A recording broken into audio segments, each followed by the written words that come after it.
Well, this is a great group, and so I just want to start with the thank yous, and that is to Emily and Mark, to Hilaria and Paul and Tony, and for all of the many organizers, both here in the room and all across the country, who have been out there working hard to raise issues around scheduling abuses, to bring those abuses to light, to talk with the American people about it.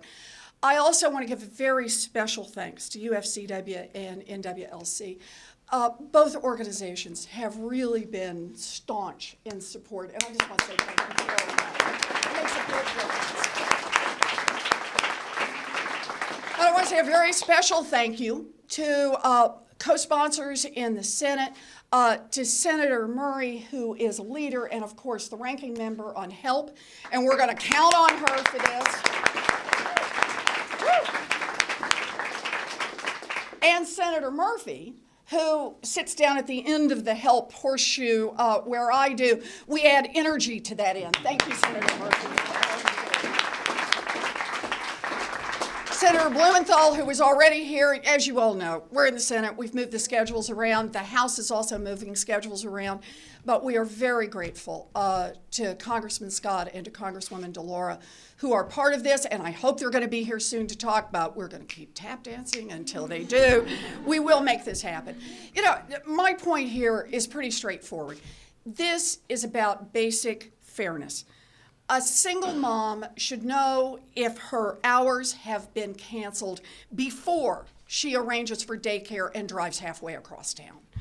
Someone who wants to go to school to try to get an education should be able to request more predictable hours without getting fired just for asking. And a worker who is told to wait around on call for hours with no guarantee of actual work should get something for his time. You know, let's face it, workers have had to fight for every gain. They have had to fight for every rule to make sure that all employers are working from a level playing field. God bless you, Tony, for what you do, but it's important that all employers do it. And the way we make that happen is we get federal rules in place. Think of it this way. Why do we have a minimum wage in this country? Basic workplace safety, a 40-hour work week. It's because workers got out and fought for it, and we got those basic rules in to cover all workers across this country.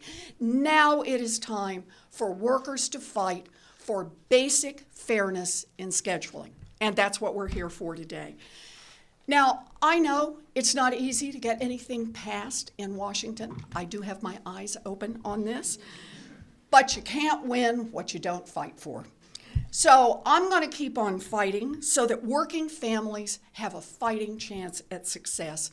And I just want to say, it is an honor to fight alongside you. Thank you.